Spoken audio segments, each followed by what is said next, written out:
Sehingga terakhir saya bekerja dengan korban Mbak L, saya kerja. Ya, setelah Mbak L, saya sangat baik sama beliau, membangun dari nol ya. Dari beliau menang di salah satu ajang ya. Saya nggak bisa bilang ya, nanti akun saya kena lagi. Semenjak Mbak L merit sama si B, saya memutuskan untuk resign dari pekerjaan saya sebagai tim kreatifnya. Tapi teman saya satu bantal masih kerja sama Mbak L. Nah, begitu yang kalian harus tahu. Sampai detik ini, bahkan teman saya itu waktu kejadian di lokasi, bahkan teman saya itu dipanggil ke Polres tadi untuk menjadi saksi dalam kasus ini. Maka saya tahu lebih duluan daripada media manapun di tanah air di Indonesia. Ya. Jadi 35 menit pasca kejadian saya ditelepon dengan teman saya narasumber, nggak bisa saya bilang namanya, itu hak privasi namanya. Kalau saya bilang saya sudah melanggar kode etik narasumber, ya sayang dia nanti terancam pekerjaannya, orang susah. Ya, oke, kita lanjut. Pada waktu kejadian, ya, jadi yang baru bergabung saya cerita dari awal.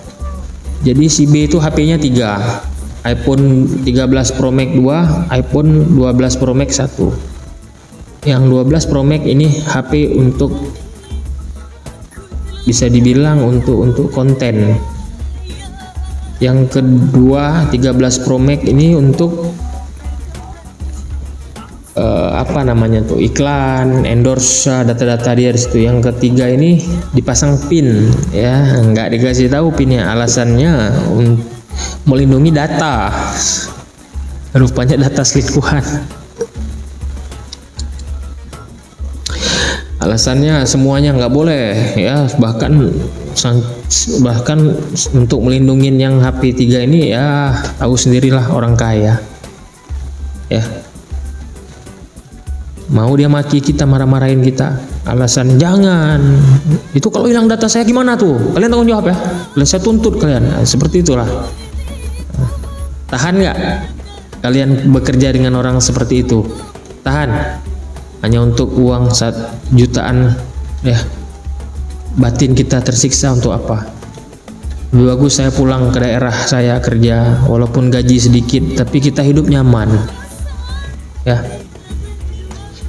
Di Jakarta itu kehidupan keras sekali bro ya. Pagi kita harus bangun, persiapkan ide ya, editing, waduh nggak bisa tidur. Pagi ke pagi kita di laptop, pagi ke pagi kita di komputer. Tidak bisa saya sesantai ini. Bahkan kalau di sana jam segini saya masih bekerja. Saya masih bekerja, mengatur schedule ya. Ya, jadi tim kreatif itu berat bro ya. Berat sekali, makanya saya memutuskan untuk pulang ke daerah ya. Teman saya masih bekerja dengan si korban Mbak L. Jadi waktu kejadian itu saya ditelepon, Mas, nampaknya sebentar lagi viral Mas. Kenapa Mbak? Kenapa?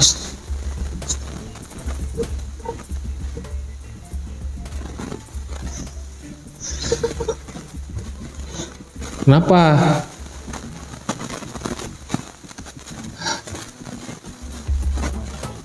Pak L dicekik, dibanting dengan Pak B. Pak B mau bantu tapi dimaki, malah diancam pecat dengan beliau. Nampaknya besok bakalan viral di seluruh media Indonesia. Begitu kira-kira ya.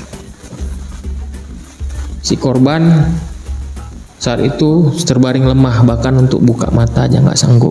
Dan matanya sudah seperti ini, ini sudah biru, kesakitan, nangis.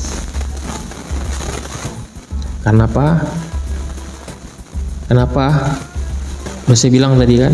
Jadi saat itu posisi si B sakit perut, mau ke kamar mandi. Dia salah bawa handphone. Yang terbawa handphone 13 Pro Max yang untuk endorse. HP yang dipasang pin rahasia tertinggal di sofa. Ya, jadi kalau HP itu ada jeda waktu ya kalau dikunci. Jadi kan HP kalau ini apa namanya, layarnya itu kan sempat terang dulu. Jadi waktu layar terang tuh Mbak Lesti nggak sengaja kelihat chattingan mesra si B dengan orang nggak tahu kita siapa. Saya nggak berani bilang kalau itu ya, karena belum ada keterangan dari pihak kepolisian. Melihat itu Mbak Les langsung marah karena hal itu sudah diduga oleh Mbak L selama ini ya, dan Mbak L lihat jelas chattingan itu ya. Jadi langsung Mbak L minta buka pinnya, tapi si B malah menyalahkan Mbak L ya, sehingga terjadi pertikaian. Ini belum dipukul nih, dengar dulu nih, belum dipukul, belum dicekik. Jadi pertikaian, Mbak L menjerit ya, minta diantar malam itu pulang ke rumah orang tuanya ya. Mbak L minta diantar ke rumah orang tuanya malam itu, malam kejadian itu ya. Si B kenapa sangat marah? Karena ucapan itulah yang memicu si B silap ya, langsung dia sentak ini tangan Mbak E, pukulin sini, kena, dibanting. Mbak L melawan, nyakar, dibanting. Orang-orang sekitar mau bantu, dimarahin, ini urusan rumah tangga saya, kalian jangan ikut campur, mengajar, saya pecat semua kalian. Dia begitulah reaksi beliau dari sumber saya nih ya, sampai naik gitu. Untung ada satu orang ya, Mbak ini memang asisten langsung ditunjuk oleh orang tua Mbak L dari kampung. Memang dikasih kewenangan lebih di rumah tersebut untuk melindungi ya. Jadi beliau nggak takut dengan si B. Kurang ngajar kau ya, kamu dilahirin dari rahim siapa? Tega kamu buat Mbak seperti ini. Itu kalau meninggal Mbak gimana? Mau kamu tanggung jawab? Ya, semenjak dimarahin sama asisten Mbak L tadi, langsung si B ketakutan.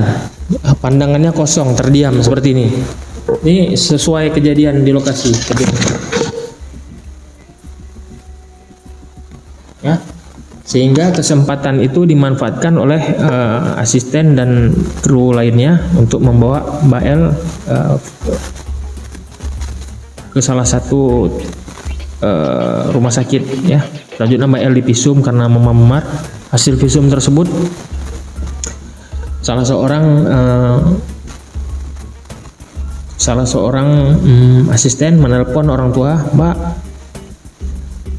Mbak L dipukul, dicekik dengan si B. Saat itu orang tua Mbak L menangis, menjerit. Dia nggak sanggup memikirkan anak yang dia sayangi selama ini, dari lahir, dari kecil dia jaga ya, nggak pernah dia bentak ya. Pada malam itu dipukul, dibanting ya sama suaminya sendiri. Hal itu yang mengakibatkan ayah L menyuruh melaporkan segera kejadian itu kepada pihak terkait ya.